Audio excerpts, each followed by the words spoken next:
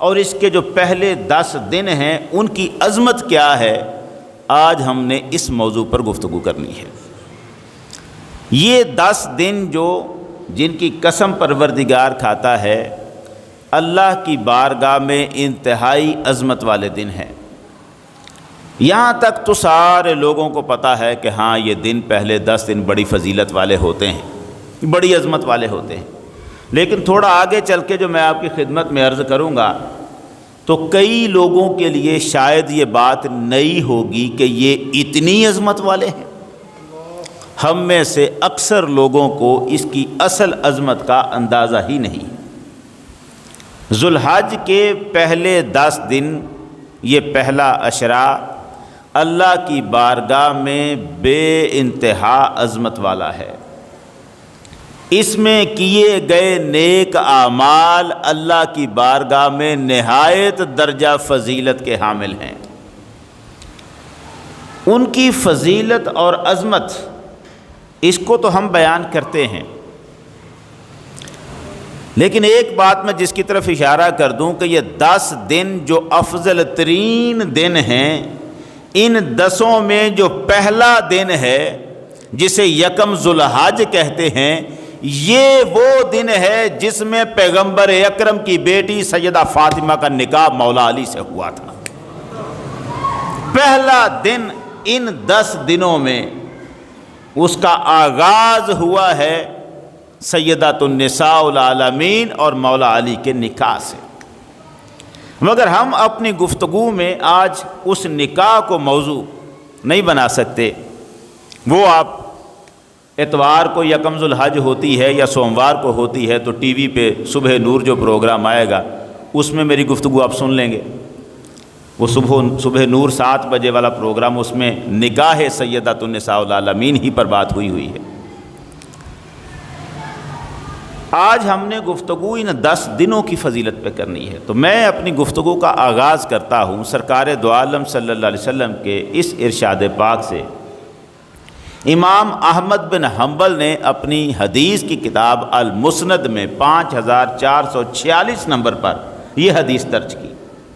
سرکار دو عالم صلی اللہ علیہ وسلم نے ارشاد فرمایا، ما من ایام اعظم عند اللہ ولا احب الیہ من العمل الصالح فیہن من ہذہ الایام العشر۔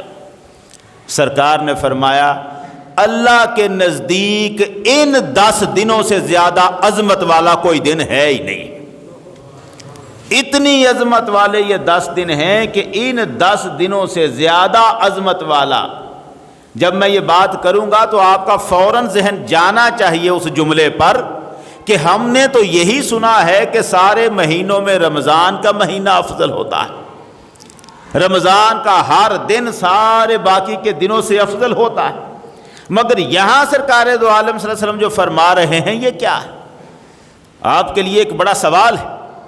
حضور نے فرمایا، اللہ کے نزدیک سارے دنوں سے زیادہ عظمت والے دن یہ 10 دن ہیں، ان سے زیادہ عظمت والا کوئی دن اللہ کی بارگاہ میں نہیں۔ ولا احب الیہ من العمل الصالح فیہن، اور اگر کوئی شخص نیک عمل کرتا ہے ان 10 دنوں میں تو سال کے باقی سارے دنوں میں جتنے نیک عمل کرے گا ان سے زیادہ اللہ کو محبوب ہیں ان 10 دنوں میں نیک عمل کرنا۔ نیک عمل، عمل صالح ان 10 دنوں میں جو کیا جائے، رب کی بارگاہ میں پورے سال کے باقی ہر دن سے زیادہ فضیلت رکھتا ہے وہ نیک عمل جو ان 10 دنوں میں کیا جائے۔ میں بار بار وہ سوال پیدا کرنا چاہتا ہوں آپ کے ذہن میں، وہ سوال رہے کہ یار یہ کیا بات ہے؟ ہم تو یہ ساری باتیں رمضان کے بارے میں سنتے ہیں، ان سے افضل کوئی نہیں، ان میں کیے گئے اعمال کی فضیلت بڑی ہے، یہ کیا ہے؟ جس زبان نے رمضان کی فضیلتیں بتائی ہوئی ہیں اسی زبان اقدس نے ان 10 دنوں کی فضیلتیں بتائی ہیں، اور یہ 10 دن رمضان کے مہینے کے ساتھ کیا مقابلہ رکھتے ہیں ان سے بھی بات کرتے ہیں۔ مگر یہاں پہلے اس فرمان کو سن لیں، جب صحابہ نے یہ فرمان سرکار دو عالم کا سنا ہوگا تو ذہن میں ان کے میں بھی کئی خیال آئے ہوں گے کہ یہ کیا بات ہے۔ حضور نے فرمایا ان 10 دنوں سے زیادہ عظمت والا کوئی دن نہیں ہے، اور ان 10 دنوں میں جو نیک عمل کیا جائے باقی سارے دنوں میں کیے گئے نیک عمل سے زیادہ اللہ کو محبوب وہ کام ہوگا جو ان 10 دنوں میں کیا جائے۔ اصحاب رسول حضور کا یہ فرمان سن رہے تھے، جب سنا، سنن ابو داؤد میں دوسری روایت ہے 2438 نمبر پہ، صحابہ نے پوچھا یا رسول اللہ آپ یہ فرماتے ہیں کہ ان 10 دنوں میں کیا گیا نیک عمل ہر باقی کیے گئے نیک عمل سے افضل ہے، وَلَلْ جِہَادُ فِي سَبِيلِ اللَّهِ، اگر سال کے باقی دنوں میں کوئی اللہ کے راستے میں جہاد پہ نکل جائے تو جہاد تو سب سے افضل عمل ہے۔ ایسا تو نہیں ہو سکتا نا کہ جہاد میں بندہ جائے، میدان جنگ میں جائے، دشمن کی آنکھوں میں آنکھیں ڈال کر لڑے، رب کا کلمہ بلند کرے اور اس کا وہ عمل بھی پیچھے رہ جائے اور حج کے 10 دنوں کے یہ عمل آگے گزر جائے۔ سرکار وَلَلْ جِہَادُ فِي سَبِيلِ اللَّهِ، آپ جو کہتے ہیں کہ ان 10 دنوں کا عمل سب سے زیادہ پیارا ہے، بتائیں جہاد سے بھی زیادہ پیارا ہے؟ سرکار نے فرمایا وَلَلْ جِہَادُ فِي سَبِيلِ اللَّهِ، اللہ کے راستے میں جہاد بھی کیا جائے تو ان دنوں کے عمل کے برابر نہیں ہو سکتا۔ میدان جنگ میں بندہ جا رہا ہے، دشمن کی تلوار سے تلوار ٹکرا رہا ہے، اتنا افضل کام کر رہا ہے، مگر زبان رسالت کہتی ہے جہاد بھی پیچھے رہ جائے گا، ان 10 دنوں میں کیا ہوا نیک عمل اس سے بھی آگے گزر جائے گا۔ آپ کیا سمجھتے ہیں یہ دن کوئی کم اہم ہے؟ اتنی اہمیت کے حامل ہم رمضان کے مہینے کی قدر کرتے ہیں، ان 10 دنوں کی قدر نہیں کرتے۔ رمضان کے مہینے میں انداز و اطوار بدل جاتے ہیں، بہت سارے سرکش شیاطین چونکہ پکڑے جاتے ہیں اس لیے نیکیوں کی طرف آ جاتا ہے معاملہ، ان 10 دنوں میں شیاطین نہیں پکڑے جاتے اس لیے ان کی طرف دھیان نہیں جاتا۔ شیطان صرف اس مہینے میں بند ہوتے ہیں، مگر عظمت کے اعتبار سے یہ 10 دن کہاں کھڑے ہیں۔ میں آپ کو جو اگلا فرمان سنانا چاہتا ہوں اس فرمان کو ذرا دھیان سے سمجھ لینا، سن لینا۔ فرمان سرکار دو عالم صلی اللہ علیہ وسلم کا ہے، حضور سید عالم صلی اللہ علیہ وسلم کا ارشاد ہے، ترمذی شریف کی حدیث ہے، حدیث کا نمبر 758، اور سرکار دو عالم صلی اللہ علیہ وسلم نے ارشاد فرمایا یہ جو 10 دن ہیں ان 10 دنوں کی فضیلت کیا ہے؟ یعدل الصیام کل یوم منہا بصیام سنۃ وقیام لیلۃ کل لیلۃ منہا بقیام لیلۃ القدر، ان 10 دنوں میں سے ہر دن کا روزہ 1 سال کے روزوں کے برابر ہے۔ ان 10 دنوں میں سے ہر دن کا روزہ 1 سال کے روزے کے برابر، اور ان 10 دنوں کی جو راتیں ہیں ان میں سے ہر رات کا قیام لیلۃ القدر کے قیام کے برابر ہے۔ اگر ان 10 دنوں کی راتیں 9 راتیں اگر ان میں سے ہر رات کا قیام لیلۃ القدر کے برابر ہے تو اب مجھے بتائیں رمضان میں کتنی لیلۃ القدریں ہوتی ہیں؟ 1۔ ہم اسے ڈھونڈتے ہیں 21ویں میں، 23ویں میں، 25ویں میں، 27ویں اور 29ویں۔ اتنی راتیں جاگیں گے اور ملے گی آپ کو کتنی شب قدر؟ 1۔ وہاں رمضان کے پورے مہینے میں 1 لیلۃ القدر، اور یہاں 10 دنوں کے اندر 9 لیلۃ القدر کھڑی ہیں۔ اب آپ مجھے بتائیں ان 10 دنوں کا مقابلہ کون سا مہینہ کر سکتا ہے؟ ان 10 دنوں کا جن کی ہر رات لیلۃ القدر کے برابر۔ وہاں ایک رات آتی ہے، دنیا مسجدوں میں اکٹھی ہو جاتی ہے، شب قدر کی عبادتیں کرنی ہے، ہم نے رات بھر جاگنا ہے۔ اور مجھے بتائیں ذرا ان 10 دنوں کی راتوں کو کتنی شب بیداریاں ہوتی ہیں؟ کبھی کسی مسجد میں ان 9 راتوں میں بھی لوگ اکٹھے ہوئے؟ کبھی عبادت کے لیے ان 9 راتوں کا انتخاب کیا؟ اس لیے کہ ہم نے تو زبان رسالت کا یہ فرمان نہ سنا نہ سمجھا۔ ترمذی شریف کی حدیث سنا رہا ہوں، 758 نمبر حدیث، حضور کا ارشاد ہے ان میں سے ہر رات کا قیام لیلۃ القدر کے قیام کے برابر ہے۔ 9 لیلۃ القدریں ان 10 دنوں کے اندر آئیں۔ اب بتائیں ان کی فضیلت کا معاملہ کیا ہوگا؟ یہی وجہ ہے کہ دنیا پریشان ہوئی، محدث مفسر اس بات پہ لگ گئے کہ دیکھو کہیں ایسا تو نہیں کہ یہ 10 دن رمضان کے مہینے سے بھی افضل ہو، رمضان کا مہینہ بھی پیچھے رہ جائے۔ جب انہوں نے غور و فکر کیا، ملا علی قاری مرقات المفاتیح میں لکھتے ہیں ہم رمضان میں آنے والی لیلۃ القدر کی بات تو نہیں کرتے کہ قرآن میں آئی ہے فضیلت، مگر ہم یہ کہتے ہیں پورا رمضان کا مہینہ پیچھے رہ جاتا ہے، ذوالحجہ کے 10 دنوں کا درجہ آگے چلا جاتا ہے۔ ذوالحج کے 10 دن 9 راتیں رمضان کے مہینے سے بھی افضل ہیں اللہ کی بارگاہ میں۔ اس لیے سرکار نے فرمایا ما من ایام اعظم عند اللہ ہے، اللہ کی بارگاہ میں ان سے زیادہ عظمت والا کوئی دن ہی نہیں۔ اتنی عظمت والے دن اور ان سے ہم غفلت میں، ہمارا دھیان ان کی طرف نہیں ہے۔ جو نیکیاں کمانے کا موسم ہوتا ہے وہ موسم گزر جائے اور ہمیں بعد میں پتہ چلے یار یہ موسم تو بڑا زبردست تھا اور اس موسم میں نیکیوں کے پھول اگائے جا سکتے تھے، اور ہمیں پتہ چلے اس وقت جب وہ موسم گزر جائے تو پھر پھول کیسے اگا سکیں گے۔ یہ 10 دن انتہا درجہ فضیلت والے 10 دن ہیں، ان سے غفلت نہ رکھیں۔ ایک روایت یہ کہتی ہے ان 10 دنوں میں سے ہر دن کا جو نیک عمل ہے، نیک عمل، وہ حضور کی صحبت میں جا کر کسی جنگ میں لڑے غزوے کے برابر درجہ رکھتا ہے۔ ان کا ایک عمل، نیک عمل، غزوے کے برابر درجہ رکھتا ہے۔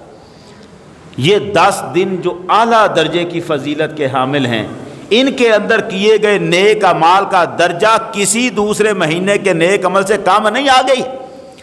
ہمیں ان 10 دنوں میں عبادت کی طرف آنا ہے، عبادت کو حاصل کرنا ہے اور اللہ کا ذکر کرنا ہے۔ جہاں سرکار نے یہ ارشاد فرمایا کہ یہ 10 دن بڑی فضیلت والے ہیں اور بڑی عظمت والے ہیں اور ان میں عبادت بڑی اعلیٰ درجے کی ہے، صحابہ اکرام رضوان اللہ علیہم اجمعین کے ذہن میں یہ بات آئی کہ ہمیں یہ 10 دن کیسے گزارنے چاہیے، ان میں کیا کرنا چاہیے۔ سرکار دو عالم صلی اللہ علیہ وسلم نے فرمایا جب یہ 10 دن آ جائیں فَأَكْثِرُوا فِيهِنَّ مِنَ التَّهْلِيلِ وَالتَّكْبِيرِ وَالتَّحْمِيدِ، تو کثرت سے لا الہ الا اللہ پڑھا کرو، کثرت سے اللہ اکبر پڑھا کرو، کثرت سے الحمدللہ پڑھا کرو۔ وہ جو تکبیریں ایام تشریق میں ہم پڑھتے ہیں، اللہ اکبر اللہ اکبر، لا الہ الا اللہ واللہ اکبر، اللہ اکبر وللہ الحمد، سرکار نے فرمایا کثرت سے یہ تکبیریں پڑھا کرو۔ کب؟ ان 10 دنوں میں۔ ہم کب پڑھتے ہیں؟ صرف 9 ذوالحج کے بعد، آگے 10 کو 11 کو 12 کو وہاں جا کر ایام تشریق میں ہم یہ تکبیریں پڑھتے ہیں۔ سرکار نے یہ تکبیریں پڑھنے کا حکم 10 دنوں کے لیے دیا ہوا ہے۔ ان 10 دنوں میں کثرت کرنی ہے، اور ان 10 دنوں میں کثرت کا ہمارا معاملہ بڑا عجیب ہے، ہم نے تو کبھی نہیں پڑھی۔ یہاں ایک بات کرنی ہے میں نے، وہ ذرا آپ توجہ سے سنیے گا۔ علامہ خادم حسین رضوی صاحب کو اللہ غریق رحمت کرے بڈیانہ میں تشریف لائے تھے۔ آپ میں سے بہت سارے لوگوں نے وہ منظر دیکھا تھا جب وہ بڈیانہ میں تشریف لائے۔ مجھے اتنا پتہ ہے کہ جہاں بڈیانہ میں وہ داخل ہوئے، جو میری یادداشت میں بات ہے، میں نے جو سنا ہے، ان کے آگے آگے پھولوں کا جو نچھاور کیے گئے تھے کہ ان کی گاڑی پر، ان کی شخصیت پر